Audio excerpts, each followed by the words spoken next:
مراتك بتقول لي اعمل كذا واعمل كذا واعمل كذا واعمل كذا وانا جبت اخري. صباح النور يا احلى جمهور، عاملين ايه؟ يا رب تكونوا بخير. طبعا يا جدعان جاي لكم بقصه جديده وهي قصه كارما المجنونه.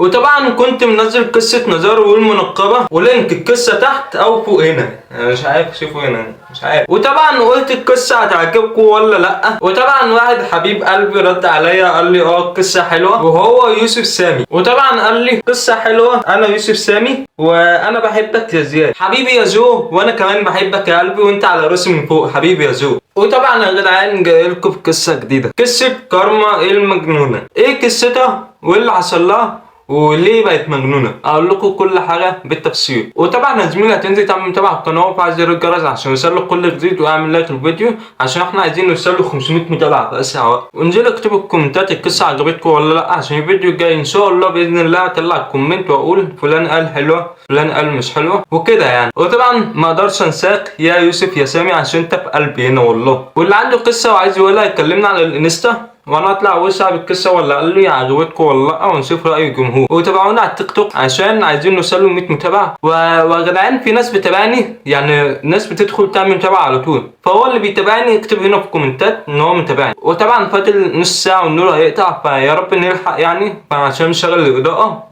فيا رب نلحق. كوبايه قهوه كوبايه شاي والدنيا هدوء وتعالى معايا.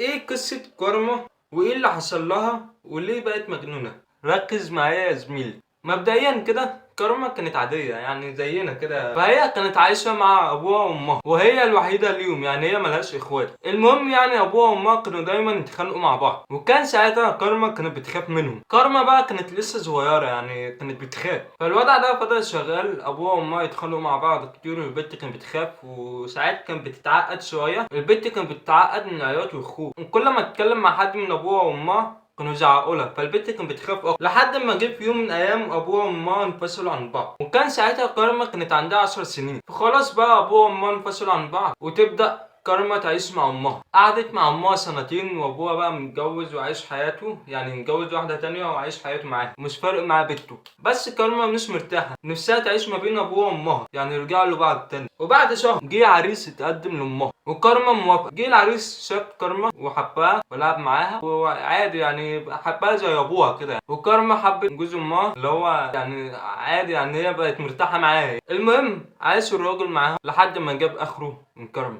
طب ليه؟ عشان جوز امها مصاريفه كلها على كارما. طب مش المفروض ابوها يبعت لها مصاريفها؟ ما ابوها بقى عايش حياته مع مراته التانية، مش فارق معاه بنته، وعايش حياته مرتاح مع مراته بقى ومصاريفه كلها على مراته. المهم ام كارما امها اتكلموا مع بعض في الخباثه. قال لامها انا مش متجوزك عشان اصرف على بنتك، انا متجوزك عشان اصرف عليك انت بس. قالت له ازاي؟ طب والحكايه والروايه وبتاع. يا انا يا بنتك. قالت له لا انت يا حبيبي. طب وبنتك؟ قالت له انا اكلم ابوه. قال له ايه يا ابو كارما تعالى خد بنتك، لو مش هتاخدها انا هرميها في الشارع. يا انا لازم ارمي تاني. الو انت بتكنسل؟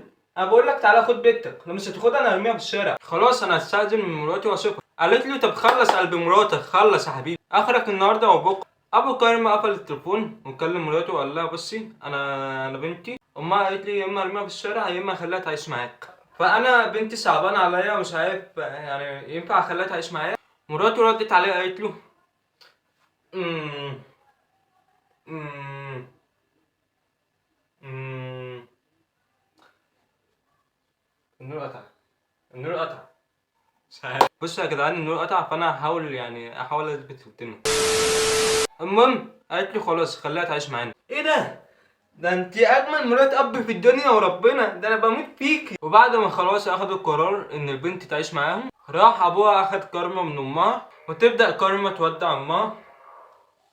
يا امي يلا يا حبيبتي عيش مع ابوكي يا قلب ابوكي. مرات ابوها استقبلتها بالحب كده والحنان يعني وبتاع، وقعدوا بقى يهزروا مع بعض وقعدت تسألها انت عندك كام سنة وحبوا بعض كده شوية يعني. وتعالى تاني يوم لما ابوها ينزل الشغل. بص يا جدعان انا هحاول امثل ايه اللي هو دور الستات يعني، بمثل عشان محدش يفهم غلط، انا بحاول امثل اللي هو فاهم امثل لكم دلوقتي. بص بقى يا حبيبتي انت مش قاعده هنا عشان ترتاحي، الكلام ده عندهم. انت عايشه معانا عشان تشتغل عندنا.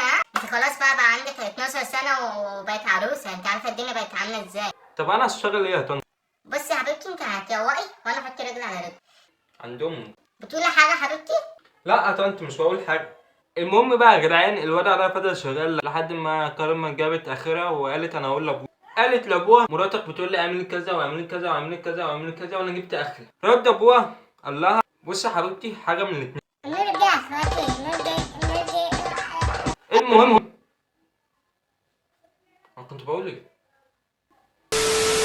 بص يا حبيبتي يا اما تروح لامك لو رضيت تدخلك يا اما تعيش معاها وانت ساكت. خلاص يا بابا انا عايش معاكم.